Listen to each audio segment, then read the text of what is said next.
Merci d'être au rendez-vous du journal sur la télévision Labari, mais avant son développement, voyons les titres. Le ministre de l'Intérieur qui a pris acte le 23 septembre dernier des conclusions du dernier congrès de la CDS Rahama, ce qui depuis lors fait de Abdou Labo l'unique président du CDS Rahama. Ce soir, nous vous proposons les réactions des deux partis. Le CSC engagé depuis ce matin dans un long processus de validation à travers un atelier. À l'occasion, le plan stratégique 2014-2019, le plan d'action 2014-2016 et le plan de suivi-évaluation seront examinés. Les détails après les sommaires, mesdames, messieurs, bonsoir et bienvenue au journal. À l'entame de celui-ci, justement, la CDS Rahama, où la flamme couvre toujours. En effet, malgré les conclusions des congrès du 7 septembre, du 7 septembre dernier, et en dépit de la correspondance du ministre de l'Intérieur prenant acte des documents irrelatifs, le débat houleux est loin d'être circonscrit. Nous sommes allés recueillir les avis des deux parties et vous allez l'entendre, l'inimitié est toujours vivace. Le résumé. C'est sans surprise que l'information a été accueillie par les organisateurs du congrès. Désormais, l'on est tourné vers l'avenir et la reconstruction du parti en vue des prochaines élections. On n'est pas surpris dans la mesure où nous avions tout préparé selon les textes du parti. Le ministre ne peut pas se détacher dans la mesure où tout s'est passé conformément au texte du parti, à la charte des partis politiques. Nous lançons un appel à tous nos camarades de rejoindre le parti CDS Rahama. Au moment où c'était une question de positionnement, c'est normal.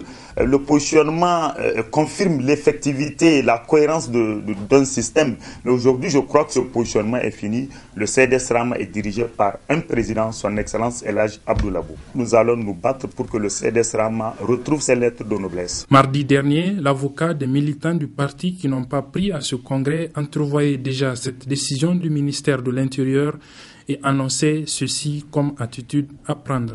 Et si jamais le ministère de l'Intérieur, par mégarde ou de façon délibérée, valide les travaux du Congrès, ça veut dire qu'il y a eu une complicité active entre ceux qui l'ont organisé et les autorités politiques actuelles.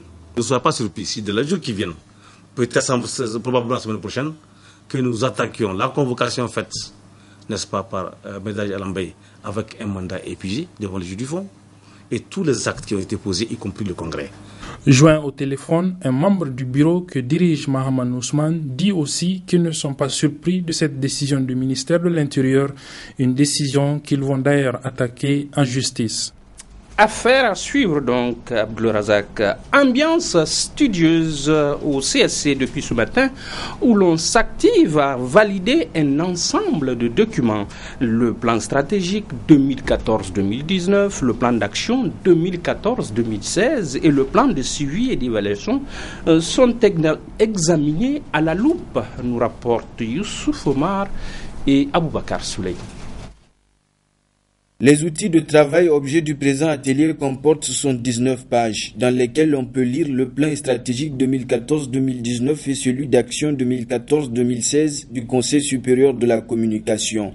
Tout comme ces deux plans, le cadre de suivi et évaluation de l'organe régulateur passera au peigne fin. Ces documents vont parfaire les missions du Conseil. Il y a bien une raison pour laquelle ce besoin d'avoir ces outils en main s'est fait sentir. Pourquoi un plan stratégique pour le Conseil supérieur de la communication? Nous nous sommes rendus compte que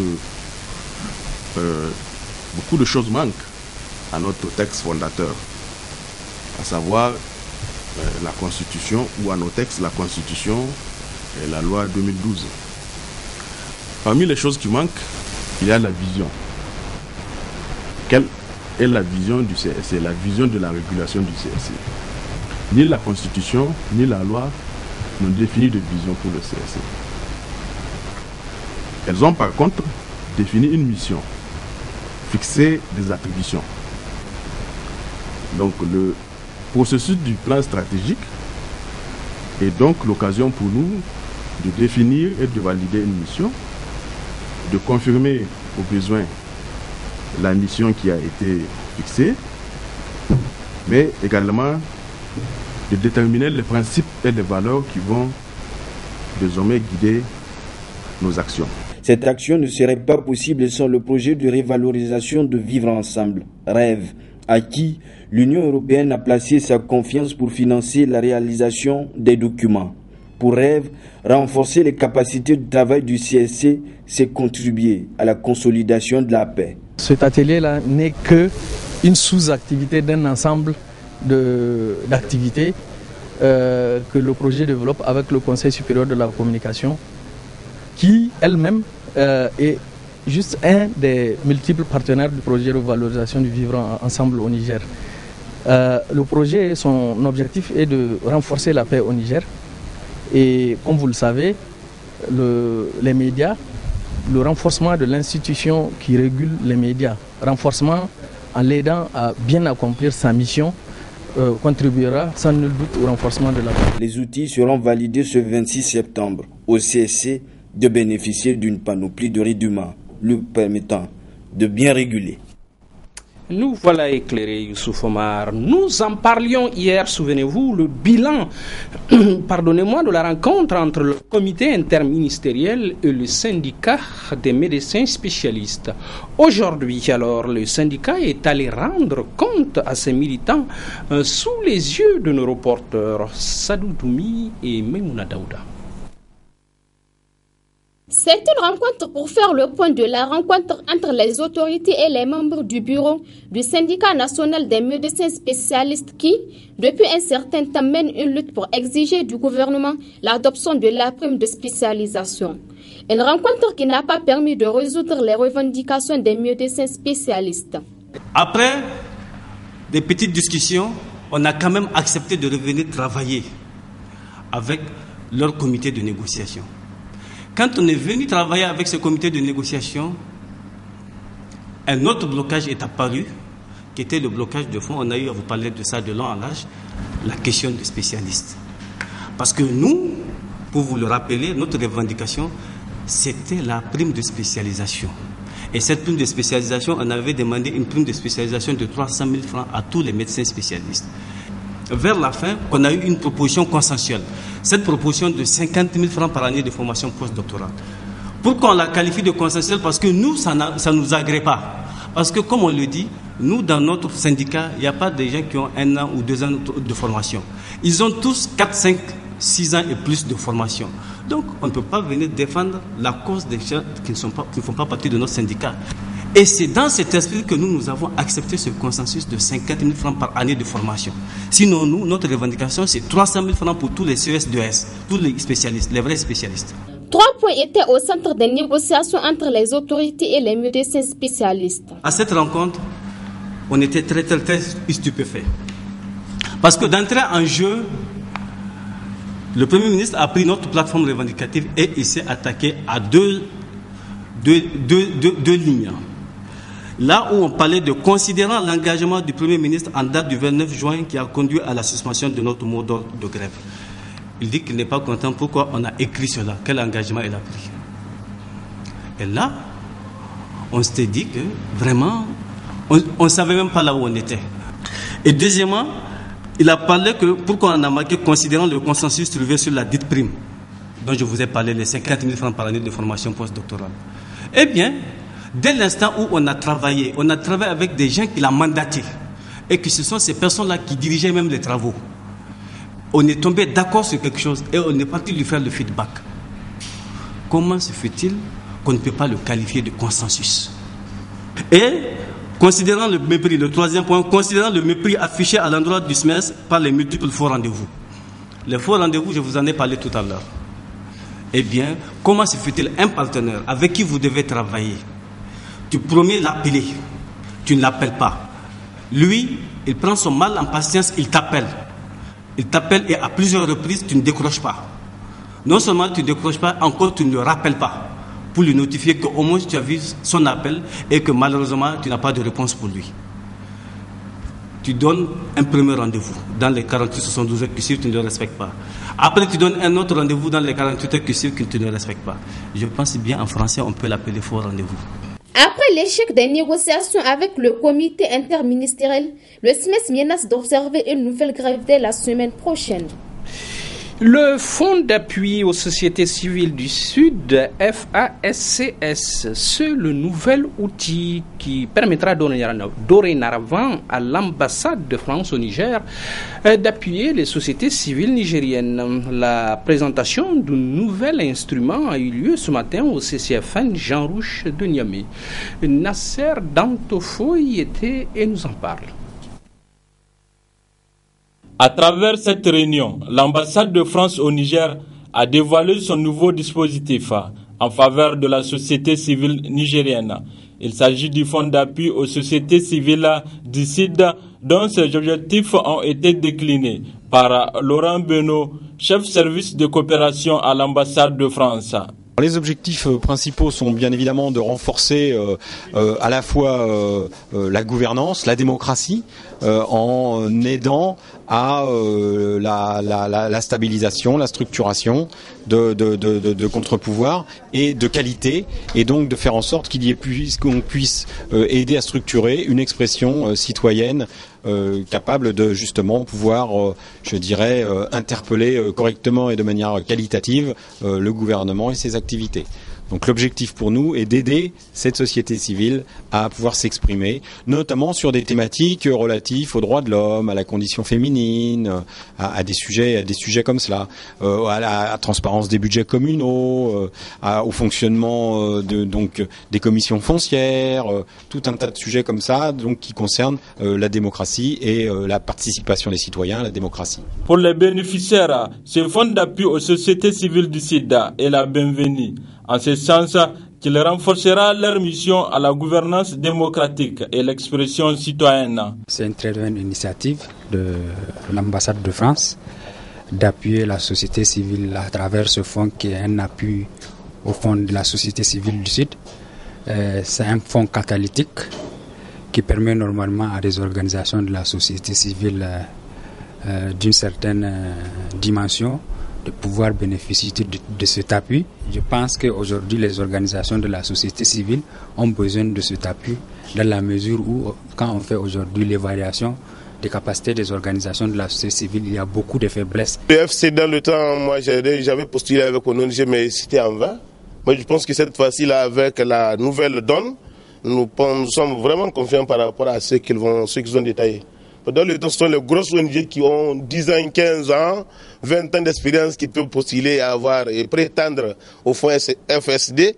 Maintenant, d'après la rencontre, nous pensons que les petites ONG de 3 à 4 ans, n'est-ce pas, peuvent soumettre des actions locales, par exemple au niveau local, genre comment on appelle la transparence budgétaire au niveau d'une commune, par exemple, commune de Mera, commune de Stammachi, ou alors la sensibilisation, n'est-ce pas, sur la citoyenneté au niveau national. On peut prendre les organisations des jeunes, par exemple. Donc, on fait une requête par rapport à cela, voir comment on peut les former et que ce soit de manière pérenne pour le renforcement de la démocratie au Niger. Doté d'une enveloppe de 460 millions de francs CFA pour une durée de 3 ans, le fonds d'appui aux sociétés civiles du SIDA est un créneau pour les organisations de la société civile nigérienne qui doivent monter un projet pour bénéficier d'un appui. Pour y postuler, une seule adresse, le site de l'ambassade de France au Niger. Nous en venons à cette initiative du ministère de la Santé publique qui a procédé ce matin au lancement de l'enquête nationale sur la pratique sage-femme. Une initiative qui vise à améliorer la qualité des prestations des sages-femmes dans le cadre de la réduction de la mortalité maternelle et néonatale. Une démarche judicieuse, apprend-on, dans un pays qui compte une sage-femme pour 4000 femmes. Le compte rendu.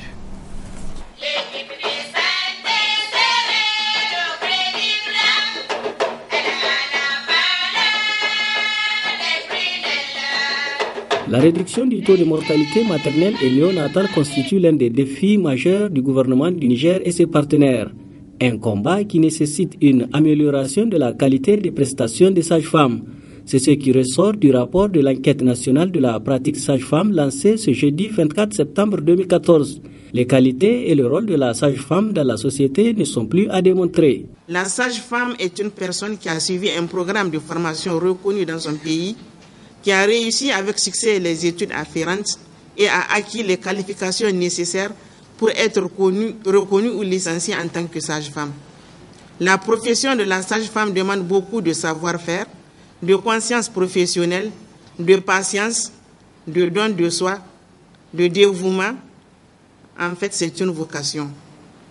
Pour contribuer à l'amélioration de la qualité de ces prestations, l'UNFPA a fourni un appui technique et financier à l'Association des sages-femmes du Niger pour mener une étude afin de faire le point de la situation de cette catégorie professionnelle de la santé sur l'ensemble du territoire national.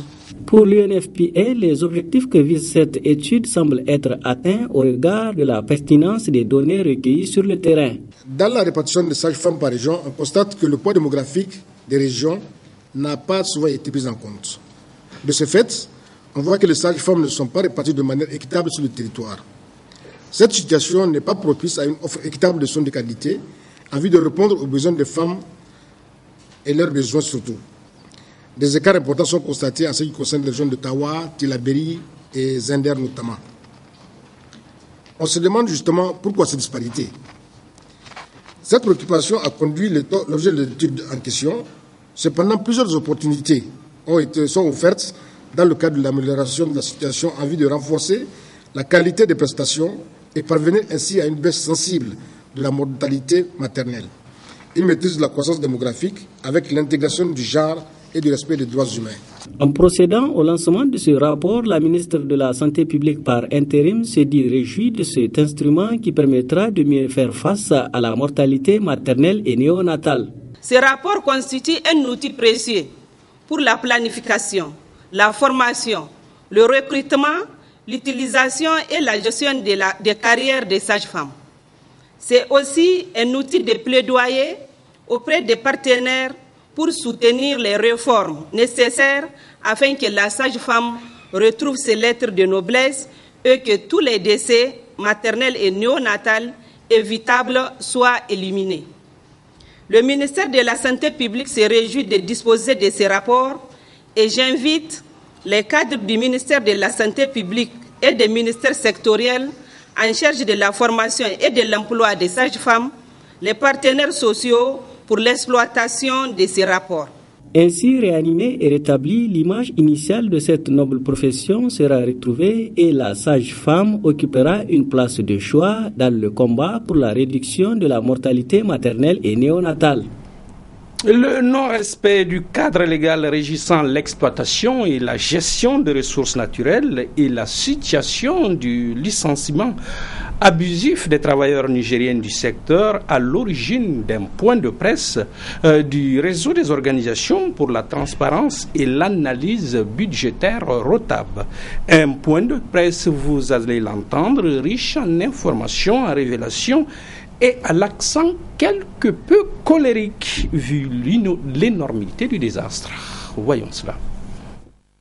Le réseau des organisations pour la transparence et l'analyse budgétaire tient par la présente sortie médiatique à éclairer l'opinion publique sur certains aspects ayant trait à l'exploitation et à la gestion des ressources naturelles du Niger. Ainsi, d'entrée du jeu, le coordinateur de ce réseau a relevé le non-respect du cadre légal en la matière. La Constitution a consacré en ses articles 150 et 153 la transparence de l'exploitation et la gestion des ressources naturelles, la publication dans le journal officiel des contrats et des revenus désagrégés société par société, l'investissement prioritaire des revenus issus de ce secteur dans les domaines de l'agriculture, l'élevage, la santé, l'éducation, la création d'un fonds pour les générations futures. Areva continue d'exploiter nos ressources à travers Cominac et Somaïr dans la plus grande illégalité car ces activités en cours sont faites sur la base de l'APS, l'accord de partenariat stratégique lui-même caduc et jamais respecté. Nous ne cesserons de le rappeler. L'APS, qui est un mémorandum d'entente, ne saurait se substituer aux conventions que le peuple nigérien attend encore de voir. Ali Idrissa a par la suite évoqué le récurrent problème de licenciement des travailleurs nigériens par les industries extractives opérant au Niger. Carrément 1500 jeunes sont encore dans la nature. Il paraît que le Premier ministre, lors du dernier festival, a bien voulu dire que le gouvernement s'engage à prendre les dispositions pour régler ou bien pour sécuriser ces jeunes Nigériens. Nous attendons de voir.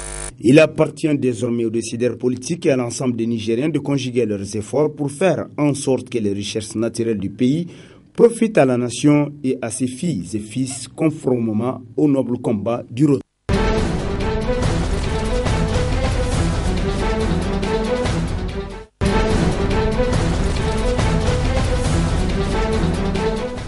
À l'international, cap sur la Sierra Leone où l'opération de confinement des malades souffrant de la fièvre Ebola se poursuit.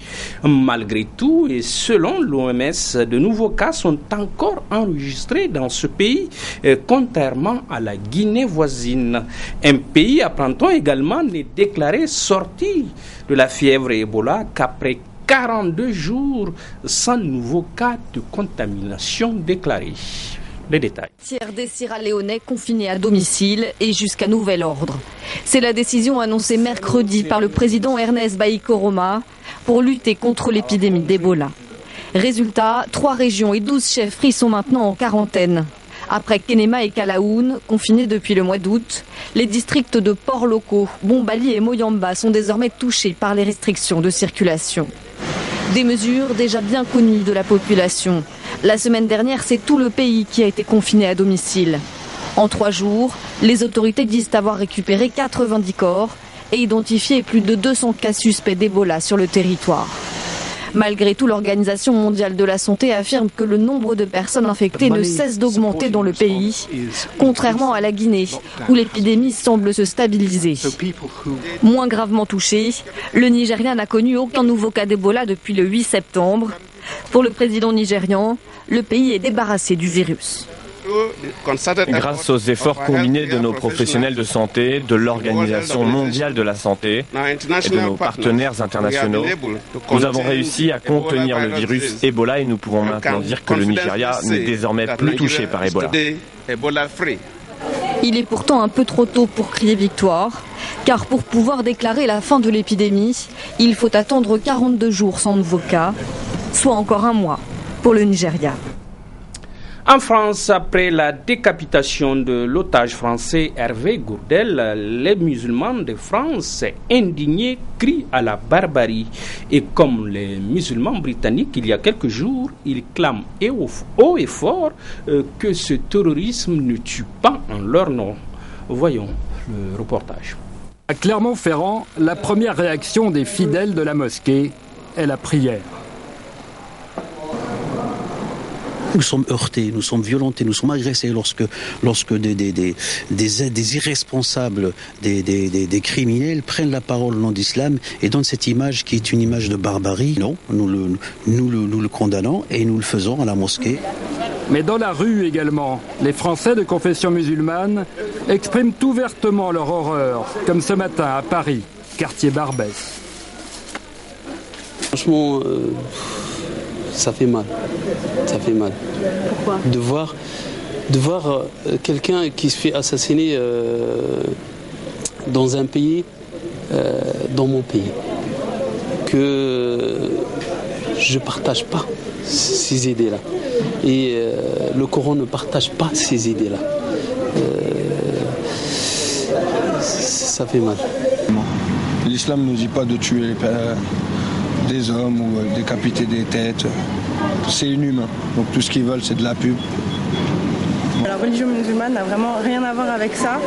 Et voilà, c'est une religion au contraire qui justement a des valeurs de partage. Des musulmans parfois un peu choqués qu'on les mette en demeure de condamner la barbarie, comme si elle faisait partie de la religion, Mais pour cet imam, il faut au contraire en parler pour éviter des réactions racistes. C'est très très important de dissocier notre image de l'image de ces barbares. Malheureusement, qu'on veut pas, ils sont obligés de s'exprimer. Voilà. Tellement l'étiquette nous a collé, tellement cette image était maltraitée. On est devenu victime, otage, entre racisme et intégrisme. Intégrisme qui est en train de recruter, qui est en train de chercher, qui prend nos enfants en otage. Des musulmans français devraient aujourd'hui lancer une initiative comparable à celle de jeunes musulmans britanniques. Une campagne sur Internet pour dire que les terroristes ne tuent pas en leur nom. Sur le terrain, la France également s'attaque désormais aux sources de financement de l'État islamique en bombardant des raffineries détenues par les djihadistes. Mais malgré la vive tension, pardonnez-moi, la France ne frappera pas en Syrie, se limitant à l'Irak et au soutien aux opposants. Les détails. Les sources de financement de l'organisation de l'État islamique, c'est l'objectif des dernières frappes aériennes menées dans le nord-est de la Syrie mercredi soir. Une dizaine de raffineries pétrolières ont été visées, car sur son territoire, l'organisation terroriste serait en mesure de produire près de 25 000 barils de pétrole par jour, 1 million de dollars de recettes sur le marché noir. Cette fois encore, l'Arabie Saoudite, les Émirats Arabes Unis, la Jordanie, Bahreïn et le Qatar ont participé aux frappes. Un soutien que le président américain souhaite le plus large possible. Le seul langage que comprennent des tueurs comme cela, c'est le langage de la force. Donc les États-Unis d'Amérique travailleront avec une large coalition afin de démanteler ce réseau de la mort. Aujourd'hui, j'appelle le monde entier à se joindre à cet effort. Plus de 50 pays se sont engagés à fournir une aide militaire, humanitaire et financière. Vendredi dernier, la France a bombardé des cibles terroristes dans le nord de l'Irak. À l'ONU, François Hollande a cependant rappelé qu'une intervention directe en Syrie n'était pas à l'ordre du jour. Au lendemain de l'annonce de l'assassinat d'Hervé Gourdel, son ministre de la Défense semblait lui moins catégorique. C'est une opportunité qui ne se présente pas aujourd'hui. Nous avons une tâche déjà importante à mener en Irak et on verra dans les jours qui viennent comment évoluera la situation. Vous y réfléchissez ? C'est une question qui est posée. Après discussion lors d'un conseil de défense réuni jeudi, la France ne frappera finalement pas en Syrie. Dans un communiqué, l'Elysée limite pour le moment son action militaire à l'Irak. Le soutien à l'opposition syrienne sera en revanche renforcé, tout comme les mesures antiterroristes sur le territoire français, en particulier dans les lieux publics et les transports. La technique a encore fait des siennes. Veuillez nous en excuser. Je vous retrouve dimanche soir, si Dieu le veut, et si vous le voulez bien. Au revoir.